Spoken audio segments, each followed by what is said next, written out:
मंत्री को हटाया जाना चाहिए, जो टेनी को हटाया जाना चाहिए, जो कि अभी भी मंत्रिमंडल में बैठे हुए हैं। अब अभी इस बीच में कोलिजियम पर चर्चा बहुत ज्यादा हुई है, लेकिन और अगर लॉ मिनिस्टर साहब को देखिए तो इस बीच में कई बार उन्होंने इस बात को कहा है कि दुनिया में भारत कुछ अनूठा मुल्क है जहां जज लोग ही जज बनाने का फैसला करते हैं।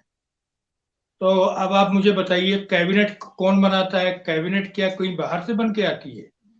अरे जो 300 लोगों के बीच में जिन लोगों को सेलेक्ट किया गया है,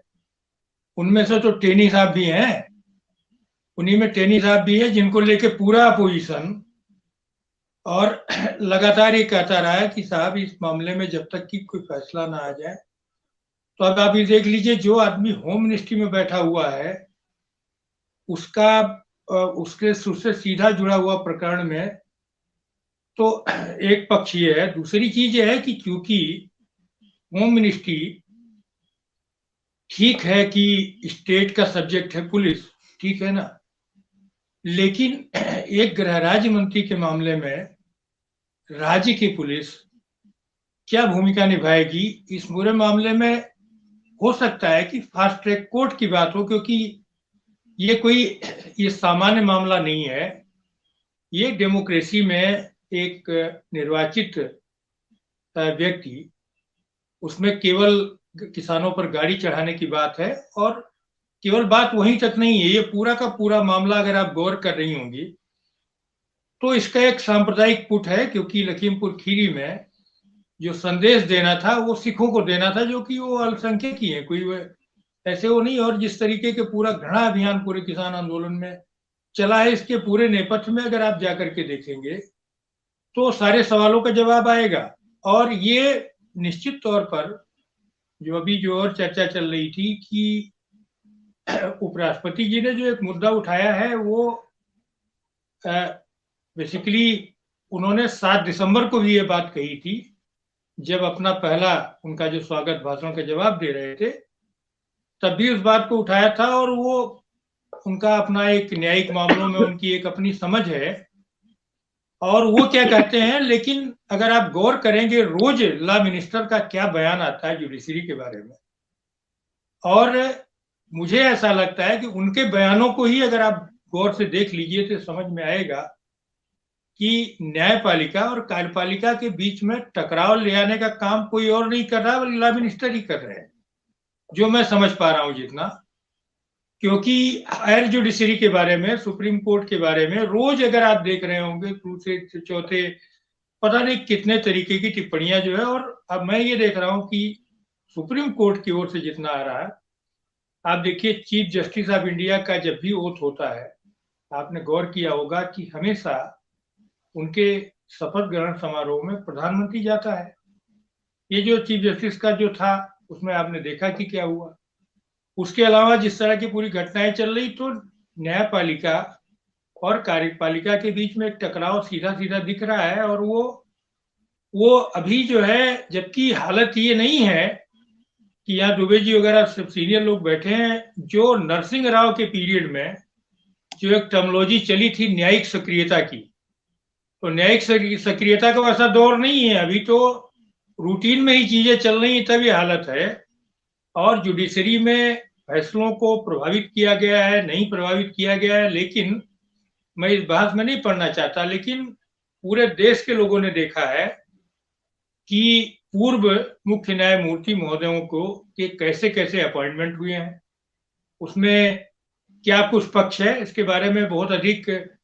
कहना मैं यहाँ जरूरी नहीं समझ रहा हूं। लेकिन जो संविधान ने जो तीनों पिलर बनाए हैं, उन तीनों में कोई सर्वोच्च नहीं है। अगर पार्लियामेंट जो है वो संविधान के संशोधन करने का अधिकार रखती है, तो सुप्रीम कोर्ट जो है पार्लियामेंट के द्वारा बनाए हुए कानून की समीक्षा का अधिकार रखती है। और जो कुछ भी है उसके क्रियान्वयन का जो ये पूरा ढांचा है। इसके अलावा जनता ने मीडिया को चौथा स्तंभ बनाया हुआ, जो कोई अगर आप देखेंगे संवैधानिक ढांचे में नहीं। तो ये चीजें चलती चली आ रही हैं, और ऐसा नहीं है, क्योंकि अब आज जो है ये सवाल है कि आप फास्ट ट्रैक कोर्ट बना रहे हैं, आप सांसदों और विधायकों के मुकदमों के लिए आप कर रहे हैं, बहुत सारे मामलों में फास्ट ट्रैक, तो इस मामले को फास्ट ट्रैक कोर्ट को दिया जा सकता है। लेकिन इस पूरे लखीमपुर खीरी के मामले में जिस तरीके की पॉलिटिक्स हुई है, जिस तरीके का संदेश देने की कोशिश हुई, और अभी आपने जो भागवत जी का कहा, ऐसा लगता है कि जैसे कि पूरा अभियान ही चल रहा हो कि अरे भागवत साहब एक संस्था के प्रमुख हैं, वो कोई संवैधानिक पद पर नहीं बैठे हुए, और उसमें मैं तो ये कहूंगा कि मीडिया के कुछ लोग, मीडिया का एक वर्ग, उनके हर बयान को जितना हाइप दे रहा है, जैसे लग रहा है कि वो बाबा साहेब हों और संविधान सभा की बैठक हो रही हो और उसमें जो है कुछ बोल रहे होंगे, उस भाव से लिया जा रहा है। ऐसा कुछ नहीं है। वो कौन होते हैं, देखिए उनकी अपने अपने संगठन में जो होगा, वो उनकी क्या साख है, क्या हैसियत है, मैं उसके बहस में नहीं जाना चाहता हूं, लेकिन मेरा केवल ये कहना है कि उनकी हर बात को लेकर के, और वो कहीं कभी आरक्षण को खत्म करने की बात करने लगते हैं, कभी जो है वो कहते हैं माइनॉरिटीज के बारे में अपनी, कभी जो है कहते हैं कि नहीं वो तो हमारे भाई ही हैं, हिंदुस्तानी ही हैं, कभी कुछ, अगर आप पूरा देखिए, कभी कहते हैं सोशल मीडिया जो है वो सबसे बड़ा शत्रु है। अरे सबसे बड़ा शत्रु है तो सब लोग तो सोशल मीडिया का यूज कर रहे हैं, बहुत कुछ कहते हैं, मैं ये नहीं कह रहा हूं कि उसके बाद, लेकिन कुल मिलाकर के अगर आप गौर करेंगे तो जो किसानों के जो मुद्दे हैं, वो उसको नेपथ्य में रखने का इस समय एक ही रास्ता आ रहा है। इस समय एमएसपी का जो मुद्दा है वो साइडलाइन हो रहा है, और एमएसपी के मुद्दे पर क्या है कि उसी के साथ दो चीजें और जोड़ ली गई, जबकि प्रधानमंत्री जी ने जब तीनों कृषि कानूनों को निरस्त किया था तो उसके साथ ये वायदा किया था कि हम ये करेंगे। उसके साथ ये नहीं कहा था जो कमेटी बनेगी वो जैविक खेती और प्राकृतिक खेती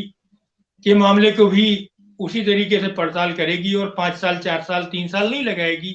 ये बातें नहीं कही थी, ये जल्दी से जल्दी होना था। तो मुझे लग रहा है ये जो संसद का सत्र आने वाला है 31 तारीख से, उसमें ये सारे मामले ऐसा नहीं कि नेपथ्य में जाएंगे, ये सारे सवाल, इन पर चर्चा होगी, और ये मामला फास्ट ट्रैक कोर्ट में जाए, जल्दी फैसले हों इस पर, क्योंकि पूरे देश की निगाह लगी हुई है। क्योंकि अगर अनंत काल तक चलना है तो मुझे लग रहा है कि सुप्रीम कोर्ट निश्चित तौर पर इस मामले में गौर करेगा, मुझे ऐसा लगता है। जी जी, वहीं पर सवाल ये भी उठता है ना सर, जैसे कि इस केस में अगर 5 साल की बात बताई गई है, तो ऐसे में कहीं ना कहीं एक लंबी रियायत और आराम से मंत्रालय का इतना लंबा वक्त निकलना, तो ये सॉफ्ट कॉर्नर किसके लिए जा रहा है या क्वेश्चन किसके लिए निकला, ये भी सवाल बनेगा ना इसमें। नहीं, देखिए तो लोअर जुडिशरी ने जो है सुप्रीम कोर्ट में अपना एक टेंटेटिव टाइम बताया कि साहब इतना तो लग जाएगा जो है। अब इसके बाद आगे इनका क्या विचार होता है और क्या बात और होती है, कैसे क्या सुप्रीम कोर्ट का क्या नजरिया होता है, और क्या ये भी संभावना बन सकती है कि कुछ मतलब और आगे तो ये जो आपने कहा, ये तो एक मोटा अंदाज लगाया है उन्होंने। हो सकता है ये 5 साल नहीं हो सकता है ये अनंत काल तक चलता रहे, जैसे बहुत सारे मामले चले हैं जो है। कोई ऐसा नहीं है कि ये, और ये तो कई ऐसे जज आ गए हिंदुस्तान में, जस्टिस भगवती जैसे लोग, जिन्होंने ये देखा कि साहब मुर्गी चोरी में 20-20 साल की 10-10 साल की लोग सजा काट चुके हैं। तो ये मैं ये नहीं कह रहा हूं कि आज की, और ये तो मसला ऐसा था कि सबके पास वीडियो है किस तरह से। हाँ, ये सीधा सपाट है, उसमें ठीक है, वो अपनी एक प्रक्रिया है जो चलता है। लेकिन इस मामले में फास्ट ट्रैक कोर्ट भी बन सकता है, जिसमें एक टाइम बाउंड करके जो है और इसका निपटारा हो सकता है। आपने इस बीच में गौर किया होगा, कई जजों ने बहुत जल्दी फैसले सुनाए हैं।